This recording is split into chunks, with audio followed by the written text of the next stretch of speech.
First ever factory outlet, Chandanagar, Mukunda Jewelers, opening soon. No making charges.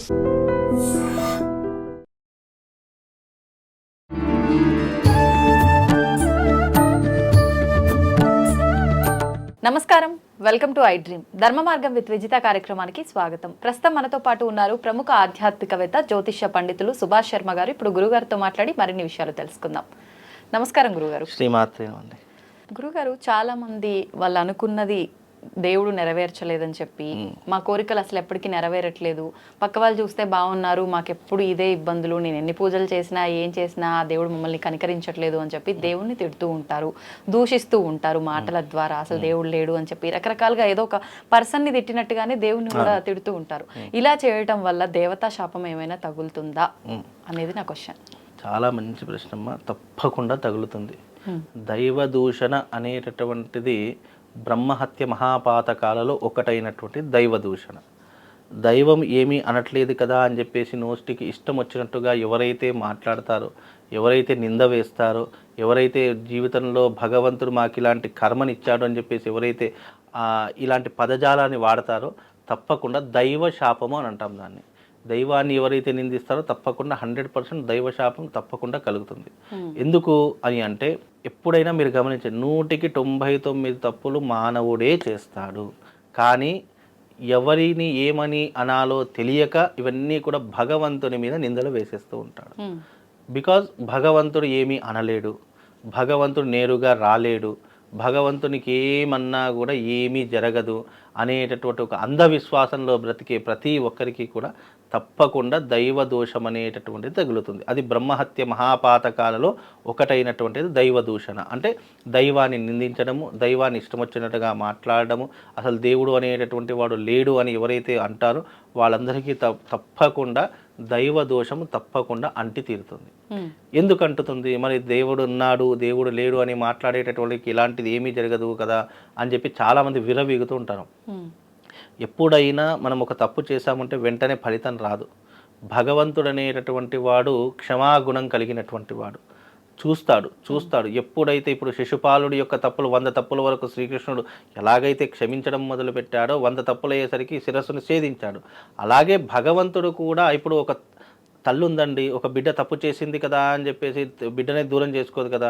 ఒకసారి చూస్తుంది, 2 సార్లు చూస్తుంది, 10 సార్లు అలాగే చేసింది అనుకోండి, అబ్బాయి ఇవన్నీ నేను పడలేదురా అని చెప్పేసి తీసుకెళ్ళి హాస్టల్లో పడేసేయడం, లేదంటే వేరే వాళ్ళ ఇంట్లో ఉంచేయడం, ఇలాంటివి జరుగుతుంటాయి. అంటే కొన్ని రోజులు ఇలా చేస్తే తల్లి విలువ తెలిసి వస్తుంది అని ఒక నమ్మకంతో.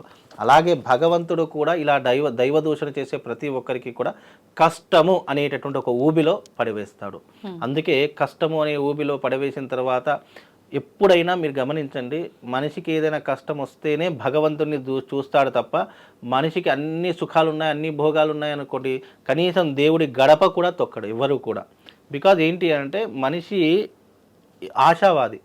మనకి ఏదైనా దొరుకుతుంది అని అంటేనే మనం అక్కడికి వెళతాము తప్ప మనకి ఏమీ ప్రయోజనం లేదు, అక్కడ ఏమీ అవసరం లేదంటే కనీసం అక్కడ కన్నెత్తి కూడా చూడనటువంటి స్థితిలో మానవుడు. ఇది కలియుగము.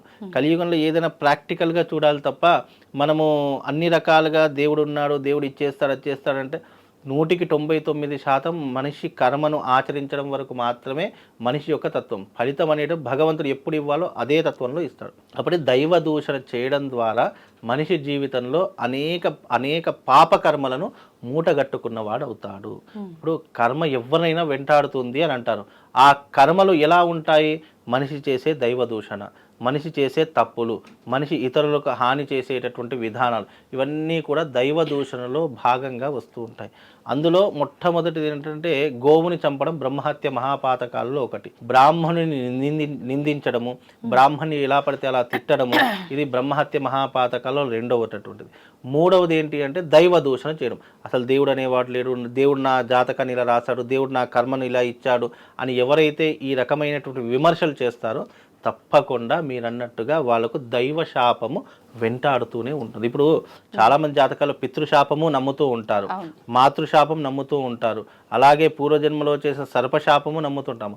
అలాగే దైవశాపం కూడా తప్పకుండా మనిషి జీవితంలో ఉండే తీరుతుంది. ఎందుకు అనంటే ఏదో ఒక జన్మలో ఏదో ఒక సమయంలో దైవ దూషణ చేయనటువంటి వ్యక్తి ఎవరు కూడా ఉండరు. ఇప్పుడు కూడా కలియుగంలో మనకి ఏదైనా చిన్న చిన్న ఇబ్బందులు వచ్చాయి, లేదా చిన్న చిన్న నష్టాలు ఏదైనా కలిగాయి, ఉద్యోగం రాలేదు, లేదా మనకు డబ్బు లేదు, లేదా అప్పులో ఊబిలో కొడుకుపోయామనుకోండి, అప్పుడు మనం సాధారణంగా మనం కొన్ని మాటలు వదిలేస్తూ ఉంటాము. అబ్బా దేవుడు ఇలాంటి జాతకాన్ని రాశాడు నాయన, దేవుడు నా జీవితంలో ఇలాంటి కర్మను నాకు ఇచ్చాడు రా నాయన, ఇక ఆ దేవుడు అసలు మనసున్నవాడే కాదు బండరాయి దేవుడు అని ఇలా ఎన్నో రకాలుగా మాట్లాడుతూ ఉంటాము. ఇవన్నీ చేస్తూ ఉంటారు. చాలా మట్టుకు ఇలా మానేసినటువంటి వాళ్ళు కూడా చాలా మంది ఉన్నారు. ఎందుకు చేసి చేసి విసిగెళ్ళిపోయారు, చేసి చేసి చేసి అబ్బా ఇక దేవుడు వల్ల ఏం ప్రయోజనం లేదరా నాయన, మన పని మనం చూసుకోవడం చాలా ఉత్తమం అని చెప్పేసి ఎవరి పని వాళ్ళు చూసుకుంటారు తప్ప దేవుణ్ణి నమ్మడమే మానేసినటువంటి సంఘటన చాలా ఉన్నాయి. బికాజ్ ఇందులో దేవుడు చేసేది ఏమీ ఉండదండి.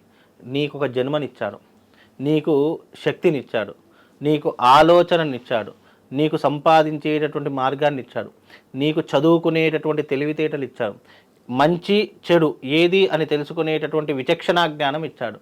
ఇన్ని ఇచ్చినటువంటి భగవంతుడు ఇంకా ఏమి ఇవ్వాలని కోరుకుంటారు, ఇంకా ఏం కావాలని కోరుకుంటారు? అంటే మొత్తం నీ చేతిలో విస్తరాకులన్నీ వడ్డించి పెట్టాడు. అది కనీసం మనం చేతి ఉపయోగించుకొని మన నోట్లో కూడా పెట్టుకోకుండా ఇవన్నీ పెట్టాడు, దేవుడే వచ్చి తినిపిస్తాడంటే తినిపిస్తాడా? మనమే తినాలి. అలాగే భగవంతుడు మనకు అన్నీ సమకూర్చి పెట్టాడు, అందులో నువ్వు కష్టపడి దాన్ని ఇంకా పెంచుకునే ప్రయత్నం చేయాలి తప్ప దాంట్లో ఏదో చిన్న లోపం జరిగింది, అయ్యో నాకు సాంబార్ రాలేదండి, నాకు అప్పడాలు రాలేదండి అంటే ఊరుకుంటారా? ఊరుకోరు కదా. అలాగే భగవంతుడు కూడా మనకు అన్నీ ఇచ్చాడండి. మనం పుట్టుకతోనే 3 రుణాలతో పుడతాము. ఒకటి దేవతా రుణం, 2 ఋషి రుణం, 3 మాతృపితృల రుణం. ఈ 3 రుణాలు తీర్చుకోవడానికే భగవంతుడు మనిషి జన్మనిస్తాడు. ఎప్పుడైనా గుర్తుపెట్టుకోండి. కాబట్టి దైవ దూషణ చేసే ప్రతి ఒక్కరికి కష్టాలే ఉంటాయి తప్ప ఇబ్బందులే ఉంటాయి తప్ప, ఎప్పుడైతే దైవ దూషణ చేయకుండా భగవంతుడు మనకు అన్నీ ఇచ్చాడు, మనమే తెలివితో మన శక్తితో పైకి రావాలని ఎవరైతే ఆలోచిస్తారో తప్పకుండా ఆ వ్యక్తి జీవితంలో ఉన్నత స్థాయిలోకి వస్తాం. దైవాన్ని మనము ఎప్పుడైనా దైవం అనేటటువంటి ఎందుకు ఉంది, మనకు కష్టం వచ్చినప్పుడు నష్టం వచ్చినప్పుడు భగవంతుడా ఈ కష్టం నుంచి నన్ను బయటపడే అని ప్రార్థించడానికి దైవం ఉన్నది తప్ప నాకు ఈ కష్టం లేకుండానే చేయండి అని చెప్పడానికి ఆస్కారం ఉండదు. ఇప్పుడు ఒకవేళ ఈ దేవతా శాపం గనక ఉంటే అటువంటి వాళ్ళ కుటుంబంలో ఎలాంటి సమస్యలు ఉండే అవకాశం ఉంటుంది? వీళ్ళకి దేవతా శాపం ఉంది అని ఎలా గుర్తించవచ్చు, గుర్తిస్తే ఎలా బయటపడవచ్చు? దేవతా శాపం ఉంది అని గుర్తుపెట్టుకోవడానికి కొన్ని సూచనలు, కొన్ని నిదర్శనాలు చెప్తాను. ఎవరి ఇంటి మీదనైతే ఆ ఇంట్లో ఒక్కరు తప్పు చేసినా ఆ శిక్ష ఇంటిల్లిపాది అనుభవించాల్సి ఉంటుంది. ఎవరి మీదనైనా దైవ దూషణ దైవశాపం ఉంది అని తెలుసుకోవడానికి ముఖ్యంగా వాళ్ళ ఇంట్లో ఎప్పుడూ కూడా ఏడుపులు, పిడబొబ్బులు, గొడవలు ఇవే జరుగుతూ ఉంటాయి. ఇంట్లో మనశ్శాంతి అనేటటువంటిది ఉండదు.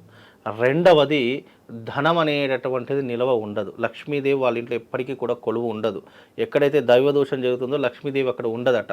నువ్వు ఎన్ని పూజలు చేసినా, ఎన్ని యజ్ఞయాగాదులు చేసినా, ఎన్ని రకాలైనటువంటి దేవాలయాలకు తిరిగినా నీకు నిష్కృతి అనేటటువంటి దొరకదు. మూడవది భార్యాభర్తల మధ్య చీటికి మాటికి వైరం ఏర్పడుతూ ఉంటుంది. ఒక్కొక్కరు రెండు పెళ్ళిళ్ళు చేసుకున్నా, 3 పెళ్ళిళ్ళు చేసుకున్నా భార్యాభర్తల మధ్య సఖ్యత అనేటటువంటిది ఏర్పడదు. ఇక 4వది ఏంటి అంటే దారిద్ర్యం అనుభవించడం.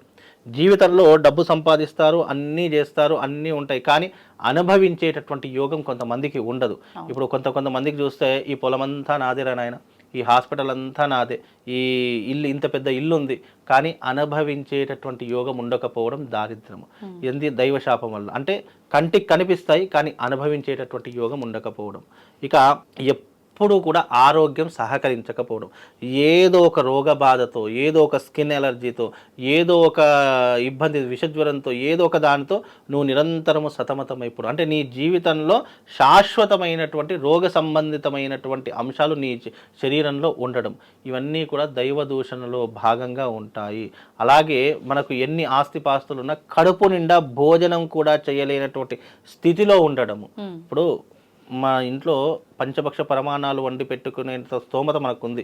ఇంట్లో 100 మంది పనోళ్ళు ఉన్నారు, కానీ శరీరంలో అన్ని రోగాలు, బీపీలు, షుగర్లు, థైరాయిడ్లు అన్నీ వచ్చాయనుకోండి. షుగర్ వస్తే తీపి తినలేము, బీపీ వస్తే ఉప్పు కారం తినలేము. ఇట్లా అంటే కంటి ముందర అన్నీ కనిపించినా కూడా తినలేనటువంటి పరిస్థితులు ఉంటాయి. ఇన్ని ఉంటాయి దైవ దూషణ వల్ల. కాబట్టి దైవ శాపం అనేటటువంటి ఊరికే రాదు మనిషికి. మరి దాని నుంచి విముక్తి ఈ కొన్నిటికి విముక్తి ఉంటుంది, కాకపోతే ఆచరించేటటువంటి పద్ధతులు వేరే వేరే రకంగా ఉంటాయి. దైవ దూషణం అనేటటువంటిది చాలా మట్టుకు కాశీలోకి వెళ్తే దైవ దోషం అనేటటువంటి తప్పుతుంది. ఎందుకంటే బ్రహ్మహత్య మహాపాతకాల్లో కాశీకి వెళ్తే చాలు ఎన్ని రకాలైనటువంటి దోషాలున్నా కూడా తొలగిపోతాయి. కాశీకి వెళ్ళి గంగలో మునిగితే అక్కడ ఎనలేనటువంటి పుణ్య ఫలితాలు కలుగుతాయని కూడా మనకు శాస్త్రవచనంలో చెప్పింది. అట్లా కొన్ని పుణ్యక్షేత్రాలు దర్శించాలి. కాశీ లాంటి పుణ్యక్షేత్రము, అరుణాచలం లాంటి పుణ్యక్షేత్రము, అలాగే ప్రయాగరాజు, మళ్ళా తర్వాత ఈ యొక్క గంగోత్రి, యమునోత్రి, ఇలాంటి కొన్ని ప్రదేశాలకు సంచరించడం వల్ల కొన్ని రకాలైన బ్రహ్మహత్య మహాపాతకాలు ఈ పుణ్యక్షేత్రాలను దర్శించడం వల్ల తొలగిపోతాయి అని చెప్పి శాస్త్రవచనం అండి. ధన్యవాదాలు గురుగారు. శ్రీమాత్రి.